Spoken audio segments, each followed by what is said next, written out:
কিছুর পরেও পদ্মা পারে বিরাম নেই হিন্দু নিপীড়নে। পশ্চিমবঙ্গে এক বাক্সে কি জড়ো হচ্ছে হিন্দু ভোট, উঠছে প্রশ্ন। সম্প্রতি শুভেন্দুকে ইঙ্গিত করে মমতা ক্ষোভ প্রকাশ করেছেন। কি বলেছেন?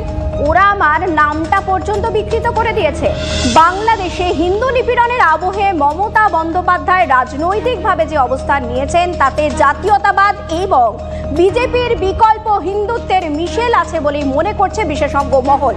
এক ঝটকায় গা থেকে সংখ্যালঘু তোষণের তকমা তোলার চেষ্টায় কি তৃণমূল? বাংলাদেশের ছবি দেখিয়ে বাংলায় হিন্দু ভোট একজোট করার জোরদার চেষ্টায় শুভেন্দুরাও। এখন থেকেই সেই সম্ভাবনায় জল ঢালতে নেমেছেন মমতা। গত কয়েকদিন ধরে মমতা সম্পর্কে প্রতিক্রিয়া আরো তীব্র হয়েছে শুভেন্দু। যদি কেউ বিচ্ছিন্ন করতে আসার চেষ্টা করে তাকে প্রতিরোধ করুন এবং সেক্ষেত্রে বাঁধ ভেঙে দিতে হবে।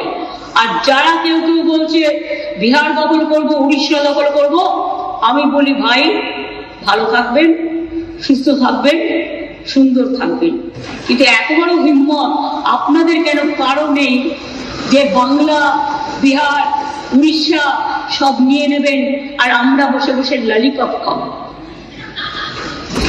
এটা ভাববার কোনো কারণ নেই।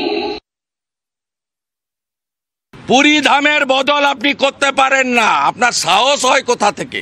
শ্রী চৈতন্য দেবের অপমান, পুরী ধামের অপমান। আর ২৬ সালে হিন্দু ভোট আপনি পাবেন না। আপনি একটা ভেজাল হিন্দু, আপনি হিন্দু বিরোধী।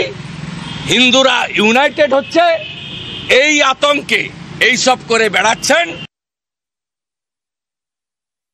ভারতের শাসক গোষ্ঠী, সাম্প্রদায়িক শাসক গোষ্ঠী, তাদের গানের কোরাসের সাথে মিল রেখে এখন কথা বলছেন মমতা ব্যানার্জি, যাকে আমরা মনে করতাম এই অঞ্চলের একজন অসাম্প্রদায়িক রাজনীতিবিদ, কিন্তু তিনিও নন।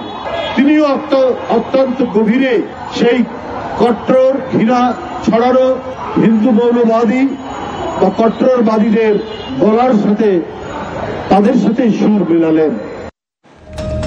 এই গোটা বিষয়টাকে কিভাবে দেখছেন বিজেপি নেতা রাহুল সিনহা? শুনুন। রং বদল করাতে গিরগিটির চেয়েও দ্রুত হচ্ছে মমতা ব্যানার্জি। বাংলাদেশকে কেন্দ্র করে যেভাবে একটা হিন্দু আবেগ চারিদিকে বয়ে যাচ্ছে, তাতে 50% হিন্দু যদি একদিকে চলে যায়, 30% মুসলমান ভোটের রক্ষা কবচ ভেঙে চুরমাচুর হয়ে যাবে।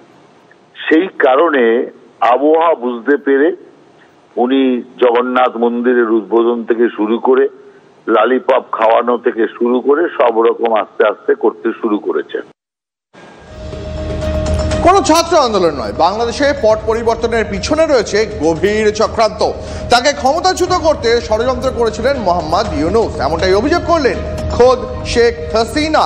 ব্রিটেনের একটি সভায় ভার্চুয়ালি যোগ দিয়ে এই বিস্ফোরক দাবি করলেন বাংলাদেশের প্রাক্তন প্রধানমন্ত্রী। শেখ হাসিনার আরও দাবি, ক্লিন্টন ফাউন্ডেশনের একটি অনুষ্ঠানে গিয়ে সে কথা স্বীকারও করেছেন ইউনূস। এই চক্রান্তটা যে করা হয়েছিল সেটা আপনারা নিজেরাই জানেন, যে এখানে ডক্টর ইউনূস সে বহুদিন থেকে চেষ্টা করেছিল, 2007-এও দল করার চেষ্টা করেছিল, ব্যর্থ হয়েছিল। এরপর সে ষড়যন্ত্রে লিপ্ত হয় এবং সেটা সে নিজেই বলেছে। যখন জাতিসংঘে গিয়েছিল বিল ক্লিন্টন ফাউন্ডেশনের এক অনুষ্ঠানে, বিল ক্লিন্টনের সঙ্গে পরিচয় করার সময় সে বলেছিল যে 2024 জুলাই 7 তারিখ থেকে যে কোটা আন্দোলন শুরু হয়, এটা কোনো ছাত্র জনতার আন্দোলন ছিল না, এটা ছিল তার মেটিকুলাসলি ডিজাইন করা একটা পরিকল্পিতভাবে আন্দোলন, যার মাধ্যমে আমাকে ক্ষমতাচ্যুত করে এবং তার মাস্টার মাইন্ড দিয়ে সে পরিকল্পনা করে এটা করেছিল। কথাটা বাস্তব, কারণ কোনো কোটা ছিল না, সব দাবি মানা হয়ে গেছিল। কিন্তু দাবি মানার পরেও কেন আন্দোলন চলে? আর এই আন্দোলনের কোনো নেতা কিন্তু খুঁজে পাওয়া যায়নি। যেখানে যেটা গভীর চক্রান্ত সেটা বোঝাই যাচ্ছিল। ওই চক্রান্তটা সে মেটিকুলাসলি করেছিল। তার চক্রান্ত 1, 2, 3 অর্থাৎ ABC, এইভাবেই এইভাবেই তার পরিকল্পনা করা। প্রথমে আন্দোলন সে সফল করলো, এরপর সব জ্বালা পোড়াও।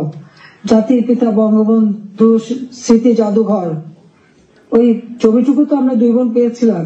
আমরা তো ভোগের জন্য নেইনি, জনগণকে এই সম্পদ দান করেছিলাম।